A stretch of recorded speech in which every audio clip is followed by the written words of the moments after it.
I'm talking to Steve Nice. He's our Chief Technologist and Security Advisor for Node 4. And we were going to talk, first of all, Steve, about the new general data protection regulations that the EU are looking to enforce in 2017.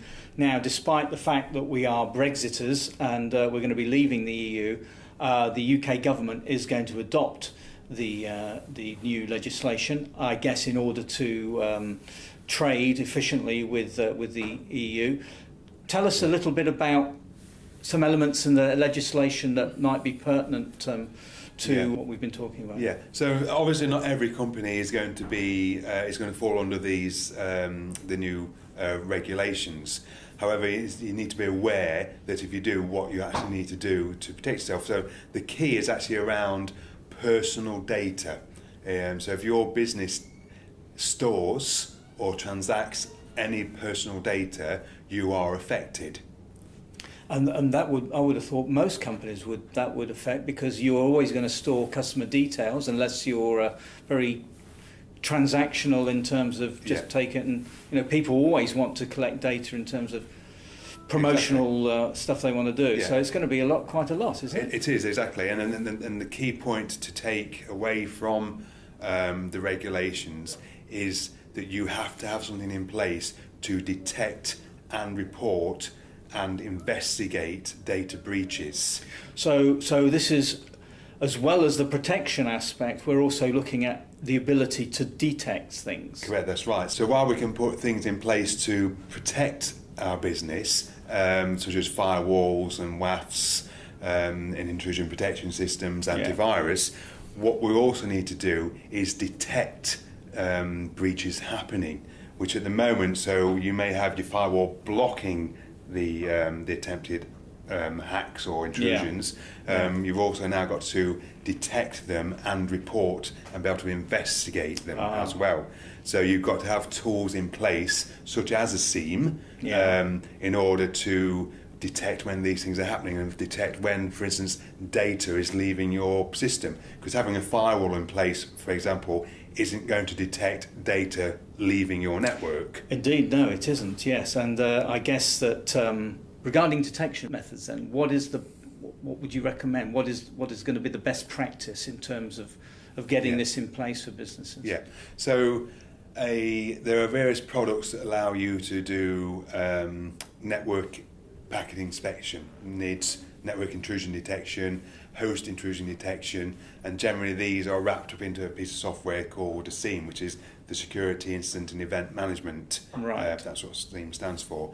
So that basically allows you to collect logs from systems, so for your audit and your investigation of breaches. So basically you have a central log collection point. So you basically point all your devices' logs to the SIEM, and it then correlates that information with the network intrusion detection systems as well, and the host intrusion detection systems, basically to build up a picture of what's happening within your network. So the analogy I use is a CCTV for your network, so you can actually see what's happening at any particular point in time.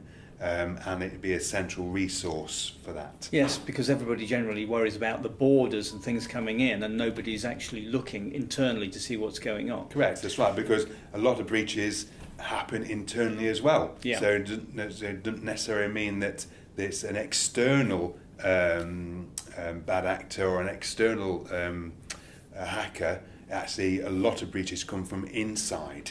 So they may be selling your data or ready to move on to another business and accidentally then lose the data or upload it to somewhere. You need to be aware of this actually happening, and obviously firewalls and WAFs and things like that, so protecting perimeter, won't detect any of that. Right, okay, thanks very much, Steve. So that neatly takes us on to internal vulnerabilities, and I understand one of the latest vulnerabilities is something called Dirty Cow. Can you explain to me what that is?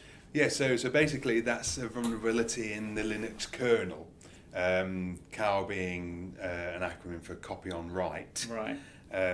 This basically allows a race condition that could allow a local user to escalate their privileges up to full root access, and therefore once you've got full root access, you have control of everything on the server. So is that a significant threat then in terms of vulnerability for people? Yeah, so I guess it's understanding how these critical vulnerabilities affect your business, and what systems are affected by these sorts of vulnerabilities, and how fast then you should act to patch these, because this particular vulnerability, once patched, requires a reboot, right, unless you've got a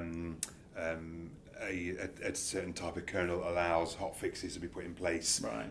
but most of them are potentially need a reboot. So it's that balancing that act of, okay, do I need to apply this patch and therefore reboot my systems, or am I comfortable with living with the fact that this vulnerability exists? So how are customers going to know make that decision? What do they need to have in place in order to do that? So the best practice is obviously have some sort of risk register. Right. So to evaluate how much risk these potential exploits pose onto my network. So if I've got internal systems that have this vulnerability, my risk register might have them as low risk. But if I have an external facing system, that might be at high risk. But having said that, if my external facing system doesn't have any local user logons, then am I at risk? Right. Because you do need, at this point in time, a local user logon to exploit, which actually is now easy to exploit.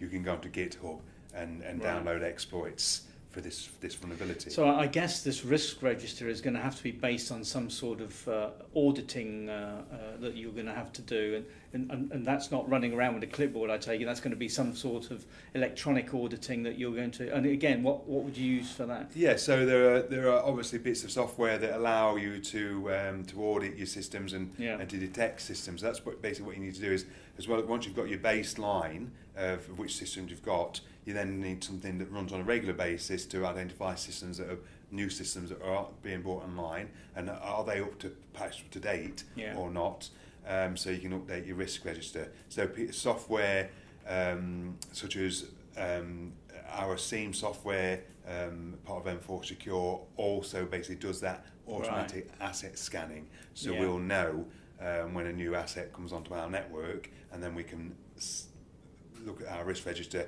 to see if we need to is it high risk or low risk, and whether we need to apply that patch or not. It's all basically about the knowledge of what's inside your network. Absolutely. For all three of those topics that we've now covered. Yes. Okay. Well, thanks very much, Steve. You're welcome, John. That concludes this week's forecast. Join us again for more insightful information and knowledge. See you soon.